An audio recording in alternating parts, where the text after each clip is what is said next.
بسم اللہ الرحمن الرحیم۔ حضرت شیخ سعدی رحمۃ اللہ علیہ بیان کرتے ہیں کہ حضرت عمر بن عبدالعزیز رضی اللہ تعالی عنہ کی انگوٹھی میں ایک ایسا نگینہ جڑا ہوا تھا جس کی اصل قیمت کا اندازہ کوئی جوہری بھی نہیں لگا سکتا تھا۔ وہ نگینہ دریائے نور تھا اور رات کو دن میں بدل دیتا تھا۔ ایک مرتبہ سخت قحط کی صورتحال ہو گئی اور لوگ بھوک سے مرنے لگے۔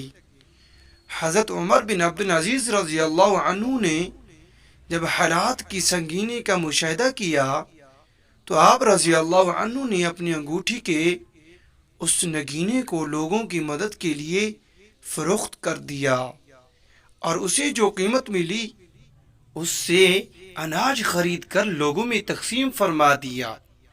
حضرت عمر بن عبدالعزیز کے رفقاء کو جب اس نگینہ کی فروخت کا علم ہوا تو ان میں سے ایک نے آپ سے کہا کہ ایسا بیش قیمت نگینہ آپ نے فروخت کر دیا؟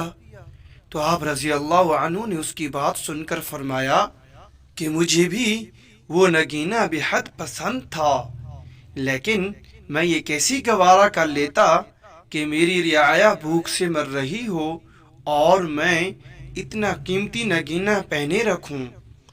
کسی بھی حاکم کے لیے ضروری ہے کہ وہ اپنی رعایا کا خیال رکھے اور جب لوگوں کو تکلیف میں مبتلا دیکھے تو اپنا آرام بھول جائے۔ یہ فرما کر آپ رضی اللہ عنہ کی آنکھوں سے آنسو جاری ہو گئے۔ شیخ سعدی رحمۃ اللہ علیہ اس حکایت میں بیان کرتے ہیں کہ حکمرانوں کو چاہیے کہ وہ عوام کی فلاح و بہبود کے کام کریں اور ان کے سکھ کی خاطر اپنے آرام کو پس پشت ڈال دیں۔ ضروری ہے کہ حاکم عوام کو ان کی ضرورت کی تمام چیزیں مہیا کرے۔ عوام کی حفاظت، ان کی اخلاقی و دینی اقدار کو بہتر بنانا حاکم کی ذمہ داری ہے۔ وہ عوام کی بہتری کے لیے اپنے تمام وسائل بروئے کار لائے، اور ایک اچھا حاکم وہی ہوتا ہے جو عوام کی خدمت کو اپنا شعار بناتا ہے۔